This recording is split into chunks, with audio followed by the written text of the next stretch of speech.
سلام بچه ها، من محمد جواد هستم و ایشونم محمد سرام و ما تازه کانال روی یوتیوب روبیکا آپارا زدیم. خب و ما رو دنبال کنید، لایکمون هم کنید، لایک و زنگوله رو یادتون با کامنت ها یادتون نره و با زنگوله با ویدیوی ما با خبر میشیم.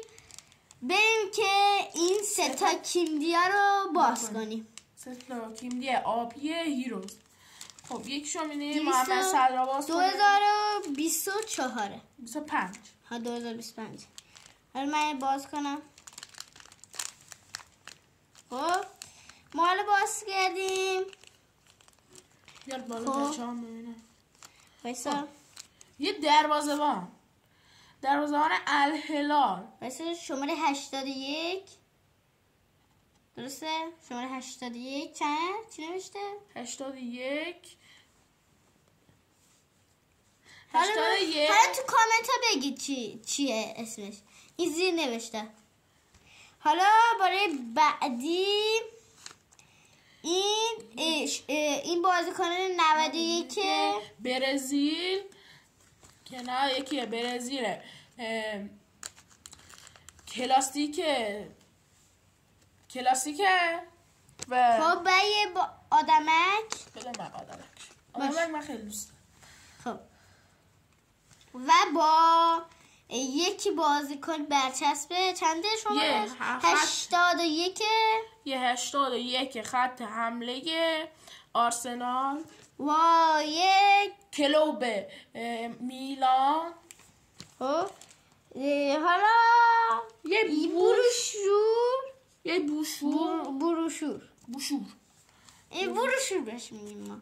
خب وایسا نوشته سکو قهرمانی کیمدی فوتبال. حالا نوبت بعدی کیمدی. خب یا تو بروشور اول تا کوپمه شانس جود بیلینگو 90 بچه ها 90 رئال مادرید 90 درسته. یا تو از آدمکا که تو همه کیمدیا هست درسته. تو همه کیمدیا هست. یکی 81 میلان میلان. خب با یه دونه چیز دو تا برچسب یکی از یوونتوس کلوب یوونتوس و یه خط حمله چنده؟ لیورپول 80 درسته؟ لیورپول 80. خب حالا برای کیمدی بعدی که من باز میکنم. خب واسه دقیقه من بیان در با یه دونه 86 رئال مادرید 86 نه 86 درست 86 رئال مادرید با این همین بروشورا. خب با یه بازیکن 88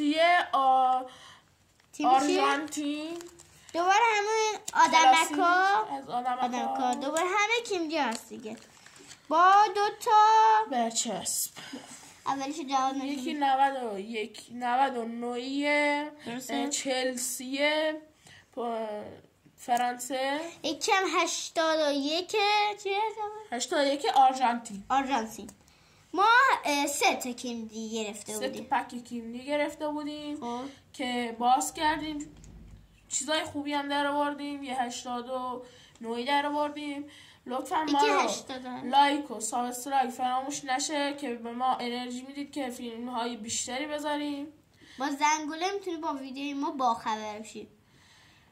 خدافظ.